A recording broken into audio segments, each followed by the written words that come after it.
चलो भाई।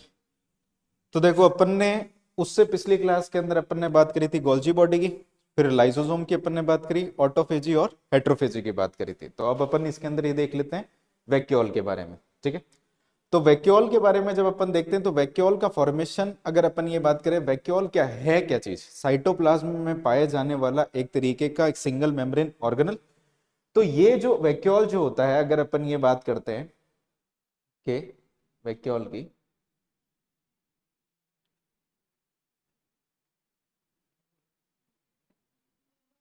हाँ ये रहा।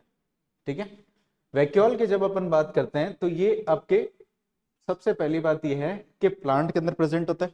प्लांट में भी कहां पे, उसके साइटोप्लाज्म में।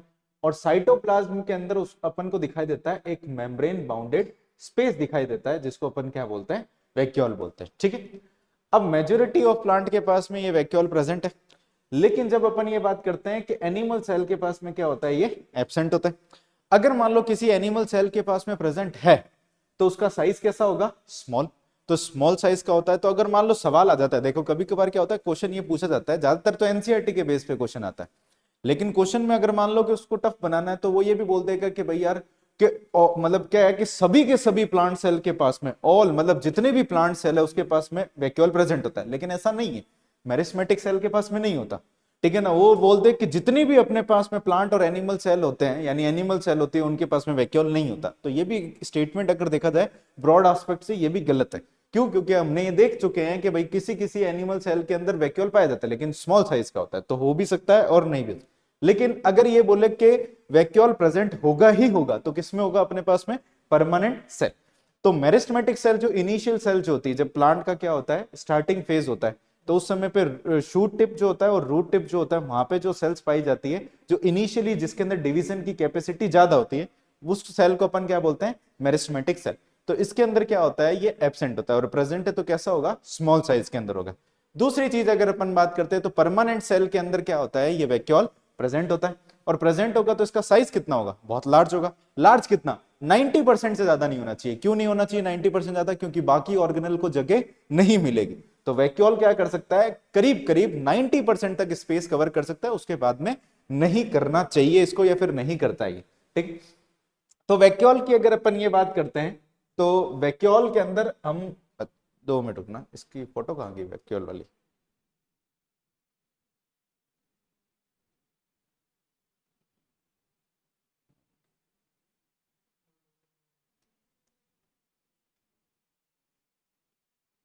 अरे गायब हो गई।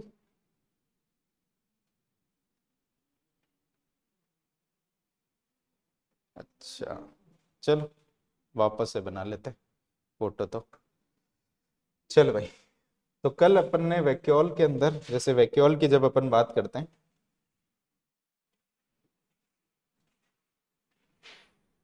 ये मान लो हमारे पास में ये सेल है। सेल की सबसे outer most layer cell wall, wall है। और ये सेल मेम्ब्रेन, सेल की मेम्ब्रेन। और अगर अपन ये बात करें, ये जो स्पेस है,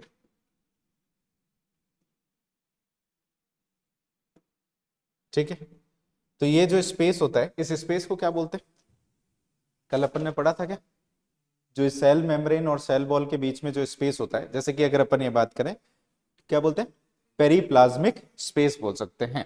ठीक है, तो या फिर अपन बोलते हैं अपने पास में ये जो होता है सेल मेम्ब्रेन और सेल वॉल के बीच का जो स्पेस होता है, एक तरीके से इंटर मेम्ब्रेन स्पेस भी बोलते हैं, या जो भी बोलते हैं, दो मेम्ब्रेन के बीच का स्पेस होता है। फिर अगर अपन ये बात करें इसके अंदर कि यहाँ पे ये प्रेजेंट होता है हमारे पास में,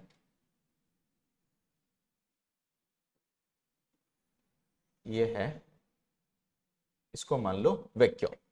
ठीक है भाई,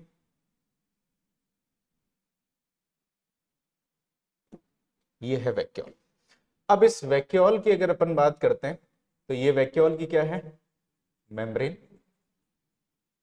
ये है मेम्ब्रेन, और ये खुद क्या है, वैक्यूल। ठीक है, और ये कितना स्पेस कवर करता है? Up to 90%। तो 90% तक ये स्पेस क्या कर सकता है? कवर करता है, वॉल्यूम कवर करता है, वॉल्यूम होता है इसका। ठीक है, तो वैक्यूल की अगर अपन ये बात करते हैं तो वैक्यूल की कुछ खास बात है, जैसे कि अगर अपन ये बात करें तो वैक्यूल के अंदर क्या प्रेजेंट होता है? इसके अंदर जो प्रेजेंट होता है वो क्या होता है? वाटर और आयंस। अब ये वाटर और आयंस की अगर अपन बात करें तो ये वाटर जो होता है, ये जो स्पेस, इसको अपन क्या बोलते हैं? साइटोप्लाज्म बोलते हैं। इस साइटोप्लाज्म के पास में भी क्या होता है?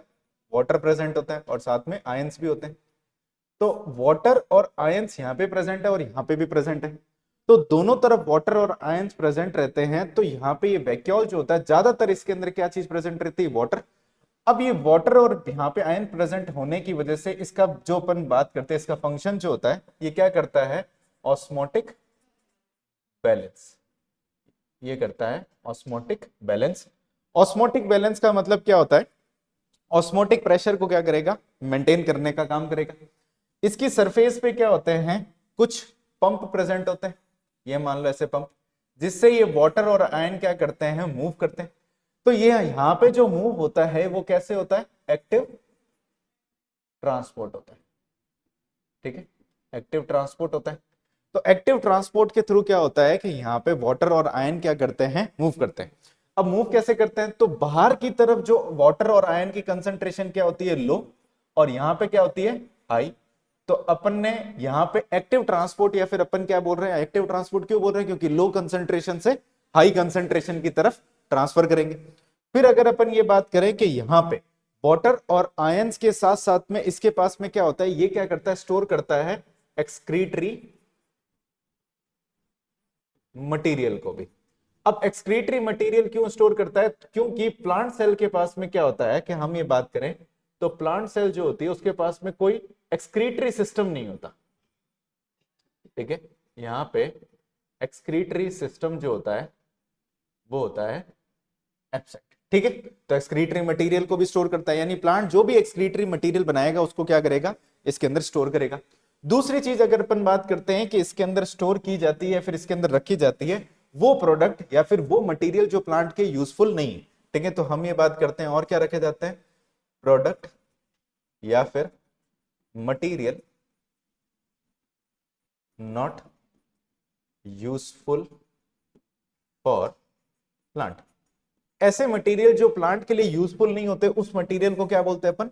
सेकेंडरी मेटाबोलाइट बोलते हैं। बायोमोलिक्यूल के अंदर हम एक चीज पढ़ेंगे, प्राइमरी मेटाबोलाइट, और एक पढ़ेंगे हम सेकेंडरी मेटाबोलाइट। तो सेकेंडरी मेटाबोलाइट एक ऐसे इस तरीके के प्रोडक्ट होते हैं, इस तरीके के मटेरियल होते हैं जो प्लांट के खुद के काम नहीं होते।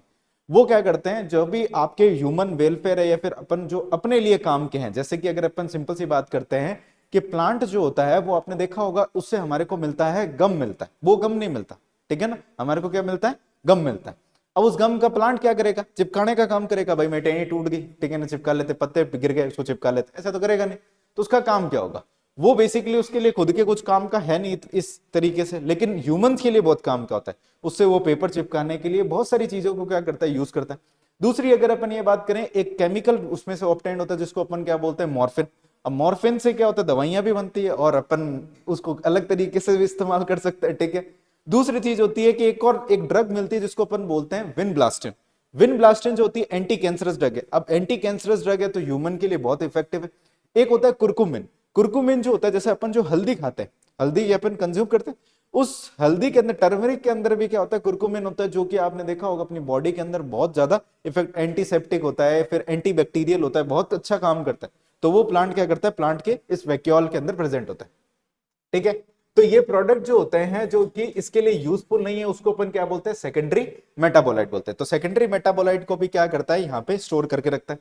साथ ही साथ में ये क्या करता है? यहाँ पे कुछ पिगमेंट्स को भी स्टोर करके रखता है। ठीक है, पिगमेंट्स की अगर अपन बात करते हैं तो यहाँ पे जो पिगमेंट स्टोर होता है वो कौन सा होता है? एंथोसाइनिन। ये एक तरीके का पिगमेंट है। अब मेरे को एक चीज ये बताओ कि एंथोसाइनिन जो है कहां पे प्रेजेंट है? इस वैक्यूल के अंदर। वैक्यूल के अंदर ज्यादातर क्या है? पानी। तो ऐसा पिगमेंट जो पानी के अंदर प्रेजेंट है तो इसमें घुला हुआ रहेगा। तो ये जो पिगमेंट होता है वो कैसा होता है? वाटर सॉल्युबल होता है। ये होता है वाटर सॉल्युबल। बहुत इंपॉर्टेंट है, आपको क्वेश्चन भी कई बार पूछा जाता है कि वाटर सोल्यूबल पिगमेंट इनमें से कौन कौन सा है। कुछ पिगमेंट जो होते हैं वो अपने पास में कहां पे प्रेजेंट होते हैं, ज्यादातर पिगमेंट कहां होते हैं, क्लोरोप्लास्ट के अंदर यानी प्लास्टिड के पास में होते हैं। कुछ पिगमेंट जो होते हैं अगर अपन ये बात करें इसके पास में, जिसमें से एक पिगमेंट जो है वो है एंथोसाइनिन। अब इस एंथोसाइनिन का काम क्या होता है, इसका काम होता है, ये क्या करता है, पेटल्स जो होते हैं उनको क्या करता है, कलर देता है, ठीक है ना, गिव कलर टू पेटल। इतनी बात समझ में आ गई। जो पेटल्स को रंग देने का जो काम होता है वो कौन करता है, एंथोसाइनिन होता है। तो ये इसके पास में कुछ मटेरियल यहाँ पे क्या होते हैं, प्रेजेंट होते हैं। अब इसकी मेम्ब्रेन की अगर अपन बात करें तो खास कर ये जो इसकी जो मेम्ब्रेन होती है उसको मेम्ब्रेन को क्या बोलते हैं अपन, टोनोप्लास्ट बोलते हैं। वेरी वेरी इंपॉर्टेंट, कई बार क्वेश्चन पूछ रखा है टोनोप्लास्ट से, ठीक है, तो ये ध्यान रखना, इंपॉर्टेंट लगा लेना कि टोनोप्लास्ट जो होती है एक सिंगल मेम्ब्रेन होती है जो कि क्या करती है, आपके वाटर और आयंस को क्या करती है, एक्टिव ट्रांसपोर्ट करने के लिए भी क्या करती है, काम आती है। तो ज्यादातर अगर वैक्यूल्स की अगर अपन बात करें तो उसके पास में क्या होता है, वाटर, और इसका मेन काम क्या होता है, अपन अगर अपन बात करें ऑस्मोटिक बैलेंस का, एक्सक्रीटरी मटेरियल ये स्टोर करता है तो एक्सक्रीशन का भी काम करेगा, पिगमेंट को स्टोर करता है, सेकेंडरी मेटाबोलाइट को भी क्या करता है, ये आपके स्टोर करने का काम करता है। इतनी बात समझ में आ गई आपके, ठीक है, तो ये सेकेंडरी मेटाबोलाइट हो गए। फिर हम ये बात करते हैं इसके अंदर, अब एक जो वैक्यूल होता है वो अपन बात कर रहे हैं अमीबा के लिए, ठीक है। अब अमीबा जो होता है उसके जब स्ट्रक्चर को देखते हैं तो कैसा स्ट्रक्चर होता है इसका, इररेगुलर स्ट्रक्चर होता है। अब अमीबा के अंदर का जो एनवायरनमेंट होता है वो कैसा होता है, हाइपरटोनिक होता है। हाइपरटोनिक का मतलब क्या होता है, जिसमें वाटर कम और आपके आयंस क्या होते हैं, ज्यादा। और बाहर का जो एनवायरनमेंट होता है वो कैसा होता है, हाइपोटोनिक, जिसमें क्या होता है, वाटर ज्यादा और आयंस कम। तो यहाँ पे क्या करता है, पानी का क्या होता है, यहाँ पे ट्रांसपोर्ट होता है। पानी कैसे मूव करता है, अपनी हाई कंसेंट्रेशन से लो कंसेंट्रेशन की तरफ। तो पानी जो होता है ये आपके बाहर से अंदर की तरफ मूव करता है। अब यहाँ पे इसकी बॉडी के अंदर बहुत ज्यादा एक्सेसिव अमाउंट के अंदर क्या होता है, पानी आने लगता है। इस एक्सेसिव अमाउंट के अंदर पानी आने की वजह से क्या होता है कि ये पानी को क्या करता है, एक वैक्यूल के अंदर स्टोर करता है। क्योंकि पानी, वैक्यूल हमने पढ़ा कि ज्यादातर क्या रखता है, पानी रखता है, तो इस वैक्यूल के अंदर स्टोर करता है। अब इस वैक्यूल का क्या होता है, धीरे धीरे साइज इंक्रीज होने लग जाता है। साइज इंक्रीज होने लगता है तो जैसे इसका साइज बहुत ज्यादा एक्सेसिव, जैसे 90% के आसपास में पहुंच गए, तो इस अपन वैक्यूल से क्या करते हैं, जितने भी जो भी एक्सेसिव वाटर है उसको तो सबसे पहले बाहर निकालते हैं, साथ में एक्सक्रीटरी मटेरियल जो इसने स्टोर कर रखे हैं उसको भी निकालते हैं। तो यहां पे ये जो वैक्यूल है इसका साइज क्या हो रहा है, चेंज हो रहा है। ये पहले क्या था, छोटा था, उसके बाद में बड़ा हुआ, वापस से क्या हो गया, छोटा हो गया। तो अपने साइज को क्या कर रहा है, ये कॉन्ट्रैक्ट। तो ऐसा वैक्यूल जिसके अंदर साइज के अंदर चेंज हो रहा है या फिर अपने साइज को चेंज करता है, तो ऐसा मान सकते हैं कि ये क्या होता है, अपने पास में कॉन्ट्रैक्टाइल वैक्यूल। तो ये जो क्वेश्चन होता है कॉन्ट्रैक्टाइल वैक्यूल का, बहुत बार क्वेश्चन पूछ रखा है PYQ, ठीक है, ये लगा लेना। तो कॉन्ट्रैक्टाइल वैक्यूल का काम क्या होता है, सबसे पहला अगर अपन ये बात करें, रिमूव करता है वाटर को, जो एक्सेसिव वाटर जो होता है, ठीक है, एक्सेसिव वाटर जो होता है उसको रिमूव करता है। एक्सक्रीशन का काम करता है, एक्सक्रीटरी मटेरियल को निकालता है। और ऑस्मो रेगुलेशन, ठीक है, ऑस्मो रेगुलेशन का ये क्या करता है, काम करता है। नेक्स्ट अगर वैक्यूल की अगर अपन बात करें तो प्रोटोजोआ के पास में भी एक तरीके का वैक्यूल होता है। तो बाहर से जब क्या करता है कि कोई फूड पार्टिकल को अपने बॉडी के अंदर क्या करता है, इसके अंदर अंदर जाता है ये फूड पार्टिकल, तो इसके बाहर की तरफ भी क्या बन जाती है, एक मेम्ब्रेन बन जाती है, या फिर ये जो होता है फूड जो होता है डायरेक्टली कहां पे चला जाता है, इसके वैक्यूल के अंदर। तो ऐसा वैक्यूल उसको अपन क्या बोलेंगे, फूड वैक्यूल। तो प्रोटोजोआ के पास में क्या पाया जाता है, फूड वैक्यूल। और जो ब्लू ग्रीन जो एल्गी जो होती है, ब्लू ग्रीन एल्गी के पास में क्या होता है कि उसको पानी से ऊपर तैरने के लिए उसके पास में भी एक वैक्यूल होता है जिसमें गैस भर रखी होती है।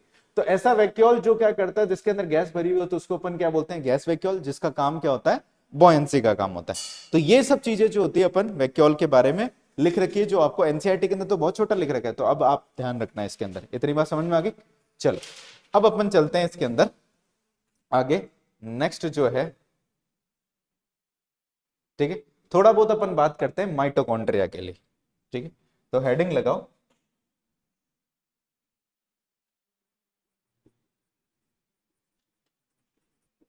Mitochondria.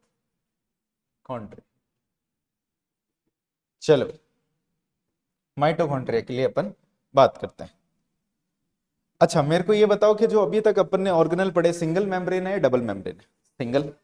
Endoplasmic reticulum single, Golgi body single membrane, lysosome single membrane और वैक्यूल सिंगल मेम्ब्रेन। माइटोकॉन्ड्रिया की जब अपन बात करते हैं तो आपने छोटी क्लास के अंदर भी इस माइटोकॉन्ड्रिया के बारे में सुना है।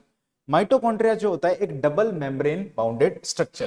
ठीक है, सबसे पहली बात यह है कि माइटोकॉन्ड्रिया जो होता है एक डबल मेम्ब्रेन बाउंडेड स्ट्रक्चर। कई बार क्वेश्चन पूछ रखा है कि ऐसा कौन सा ऑर्गेनल होता है जो डबल मेम्ब्रेन बाउंडेड स्ट्रक्चर होता है, तो उनमें से एक आता है अपने पास में माइटोकॉन्ड्रिया। अब माइटोकॉन्ड्रिया की अगर अपन ये बात करें तो आपने एक चीज सुन रखी है, माइटोकॉन्ड्रिया का काम क्या होता है? एटीपी फॉर्मेशन, यानी एनर्जी बनाता है। जैसे मान लो कि ये एक हमारे पास में माइटोकॉन्ड्रिया, ये इसकी दो मेम्ब्रेन है इस तरीके से। ठीक है, तो इसका खास करके काम क्या होता है कि ये माइटोकॉन्ड्रिया क्या करता है, बाहर से जो मॉलिक्यूल्स आते हैं उसका क्या करता है? ऑक्सीडेशन करता है, और उसका क्या करता है? एटीपी का फॉर्मेशन करता है। तो ये बाहर के मॉलिक्यूल जो होते हैं, यानी मॉलिक्यूल का जो फाइनल ऑक्सीडेशन जो होता है वो कहां पे होता है? अपने अपने माइटोकॉन्ड्रिया के अंदर। तो हम दूसरी अपन बात करते हैं, ये क्या करता है? Final oxidation of molecule and form ATP. उससे क्या बनाता है? एटीपी का फॉर्मेशन करता है। ठीक है, ये तो ध्यान रखना। अब इसका एक काम और होता है, इसको अपन एक और नाम से जानते हैं, आपने सुन भी रखा होगा, पावर हाउस ऑफ सेल। तो इसको अपन एक और नाम से भी जानते हैं, इसको अपन क्या बोलते हैं? Power house of cell. ठीक है, पावर हाउस ऑफ सेल, यानी एनर्जी बना रहा है तो सेल के अंदर जहां पे एनर्जी बनेगी, जहां पे पावर जनरेट होगी, उसी को अपन क्या बोलेंगे? पावर हाउस ऑफ सेल बोलेंगे। दूसरी अगर अपन ये बात करें तो ये जो आपके आपके माइटोकॉन्ड्रिया जो होता है वो एब्सेंट होता है, एब्सेंट इन प्रोकैरियोट्स। ठीक है, प्रोकैरियोट्स के अंदर माइटोकॉन्ड्रिया एब्सेंट है। तो हमने ये पढ़ा भी था कि प्रोकैरियोट जो होते हैं उनके पास में मेम्ब्रेन बाउंडेड ऑर्गेनल एब्सेंट होते हैं। तो इसके अंदर एनर्जी कैसे बनती है? तो ये देखो, सिंपल सा एक चीज ध्यान रखना, क्वेश्चन भी पूछा गया है कि जैसे मान लो कि ये प्रोकैरियोट की एक मेम्ब्रेन है, तो उसके अंदर क्या होता है? ऐसे अंदर की तरफ एक फोल्डिंग स्ट्रक्चर जो होता है वो प्रेजेंट होता है। इन स्ट्रक्चर को अपन बोलते हैं मीजोजोम्स बोलते हैं। ठीक है, तो जो काम माइटोकॉन्ड्रिया कर रहा होता है वही काम कौन करता है? आपके मीजोजोम। तो प्रोकैरियोट में भी अगर अपन बात करें बैक्टीरिया, तो बैक्टीरिया के पास में क्या होता है? ये ऐसे मीजोजोम होता है। तो मीजोजोम की अगर अपन ये बात करें तो फंक्शन किसके सिमिलर होता है? इसका फंक्शन जो होता है, function similar to mitochondria. Mitochondria के क्या है? सिमिलर फंक्शन करता है।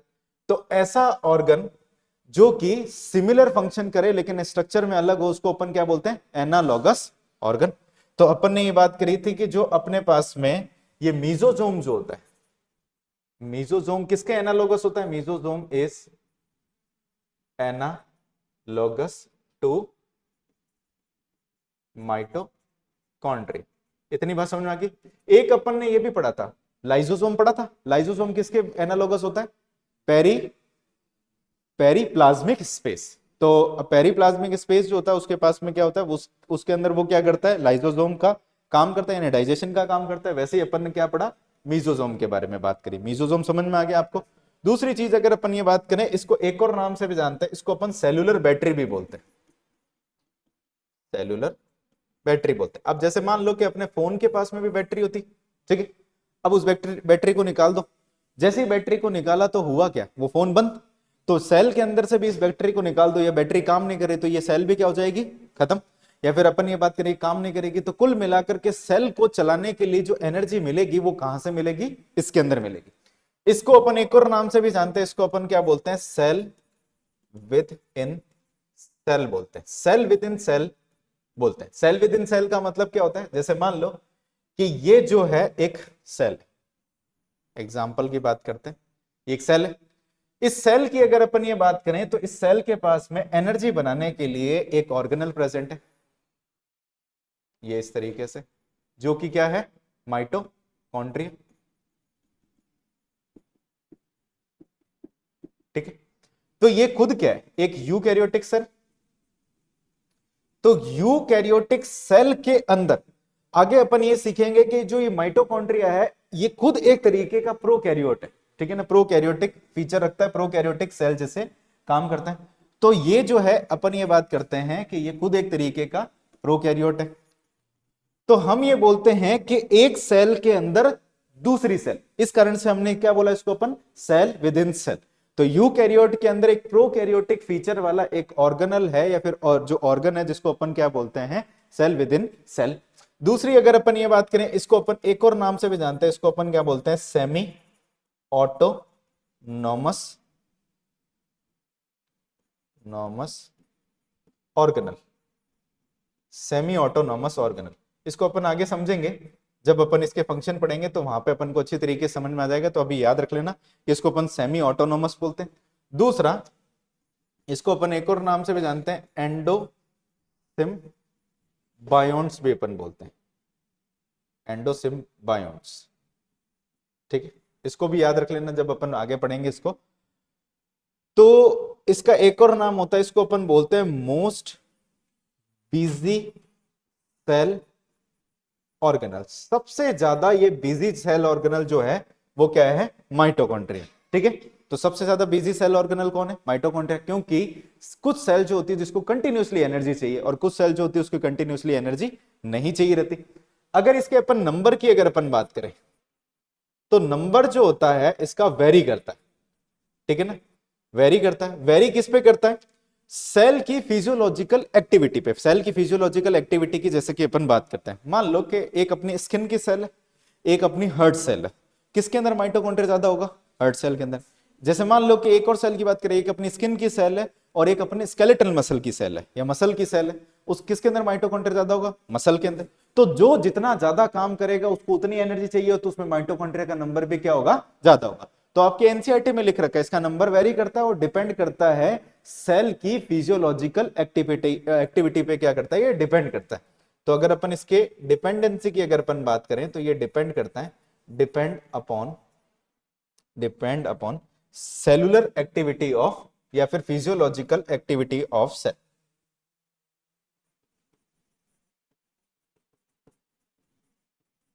Physiological activity of cell. ठीक है, नंबर समझ में आ गया। नंबर क्यों वेरी करता है, क्योंकि हर एक सेल क्या करती है, अलग अलग काम करती है।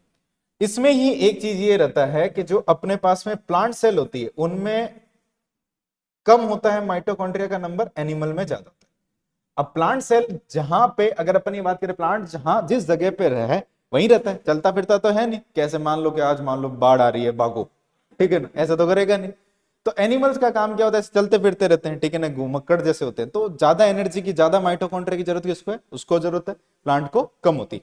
अब एनिमल्स में भी अगर अपन बात करें तो एनिमल्स में जो बर्ड्स जो होते हैं, अगर अपन ये बात करें, बर्ड्स जो होते हैं, बर्ड्स की जो एक फ्लाइट मसल्स होती है, फ्लाइट मसल, ठीक है, जो उनके जो पंख होते हैं उसके पास में यहां जो मसल्स होती है फ्लाइट मसल्स होती है। तो उनको कंटिन्यूअसली क्या करना पड़ता है, उड़ना पड़ता है, फ्लाई करना पड़ता है।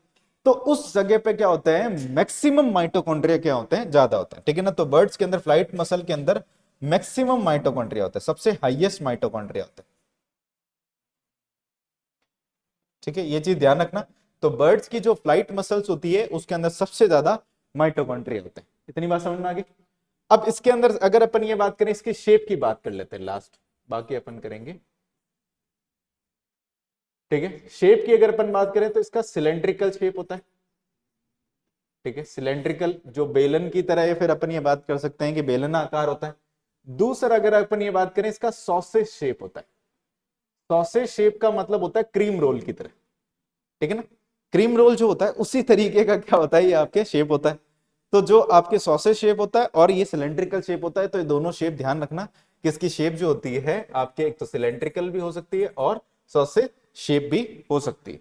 ठीक है, चलो, तो ये तो इसका बेसिक स्ट्रक्चर हो गया। ठीक है, अब अपन इसके अंदर बात कर लेते हैं इसकी कुछ फिजियोलॉजिकल, अपन इसके अंदर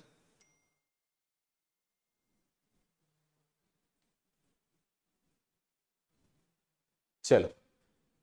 अब जैसे मान लो कि ये एक अपन एग्जांपल की अपन बात करते हैं, इसके अंदर इसके डायामीटर की बात करते हैं। बहुत बार क्वेश्चन पूछ रखा है इसके डायामीटर से। ठीक है, तो जो माइटोकॉन्ड्रिया का जो डायामीटर होता है वो 0.2 से लेकर के 1 माइक्रोमीटर के आसपास में होता है। ठीक है, ठीक, 0.2 से लेकर के 1 माइक्रोमीटर। तो अगर इसका अपन एवरेज निकालें तो एवरेज कितना हो सकता है 0.5 माइक्रोमीटर। इसको इस वैल्यू को अच्छी तरीके से याद रखना कि बहुत बार क्वेश्चन पूछ रखा है कि इसका जो डायमीटर जो होता है 0.2 से लेकर करके कितना होता है 1 और एवरेज कितना होता है 0.5 होता है। लेंथ की अगर अपन ये बात करें इसके, ठीक है, लेंथ की अगर अपन बात करते हैं तो लेंथ जो होती है इसकी होती है 1 से लेकर के 4.1 माइक्रोमीटर। तो 1 से लेकर के 4.1 माइक्रोमीटर, इतनी बात समझ में आ गई। तो इसकी अगर अपन ये बात करें, ठीक है, तो हमने क्या क्या सीख लिया। माइटोकॉन्ड्रिया कैसे होता है, डबल मेम्ब्रेन बाउंडेड स्ट्रक्चर होता है। फाइनल ये क्या करता है, जो भी मॉलिक्यूल होते हैं उसका फाइनल ऑक्सीडेशन करता है और एटीपी का क्या करता है, फॉर्मेशन।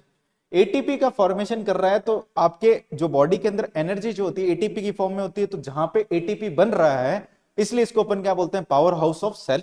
दूसरा, ये प्रोकैरियोट्स के अंदर एब्सेंट होता है तो उसकी जगह पे बैक्टीरिया जो होते हैं, बैक्टीरिया के पास में क्या होता है कि इसकी सेल मेम्ब्रेन जो होती है, ये जो है इसकी सेल मेम्ब्रेन, सेल मेम्ब्रेन का इनवर्ड इनवेजिनेशन जो होता है वो आगे जाकर के कहलाता है मेसोसोम, जो कि बिल्कुल माइटोकॉन्ड्रिया की तरह समान फंक्शन करता है, सेम फंक्शन करता है। तो जिसका फंक्शन सेम हो, स्ट्रक्चर अलग हो, तो उस तरीके के ऑर्गेनल को क्या बोलते हैं, एनालॉगस ऑर्गेनल बोलते हैं। तो ये एक एनालॉगस ऑर्गेनल है। सेलुलर बैटरी भी अपन बोलते हैं क्योंकि सेल को चार्ज करने का या सेल को चलाने का काम कौन करता है, ये करता है। सेल विद इन सेल भी बोलते हैं। सेल विद इन सेल का मतलब क्या होता है कि एक यूकैरियोटिक सेल, यूकैरियोटिक सेल के अंदर माइटोकॉन्ड्रिया, और माइटोकॉन्ड्रिया खुद एक तरीके का प्रोकैरियोटिक फीचर रखने वाली सेल है, यानी प्रोकैरियोटिक खुद प्रोकैरियोटिक सेल है। तो इसलिए इसको अपन ने क्या बोला, सेल विद इन सेल, एक सेल के अंदर दूसरी सेल, ठीक है। दूसरा अपन ये बात करते हैं, इसको अपन क्या बोलते हैं, सेमी ऑटोनोमस। इसको अपन आगे समझेंगे, सेमी ऑटोनोमस ऑर्गेनल। फिर हमने ये बात करी कि ये जो होता है एंडोसिम्बायोट होता है, ठीक है।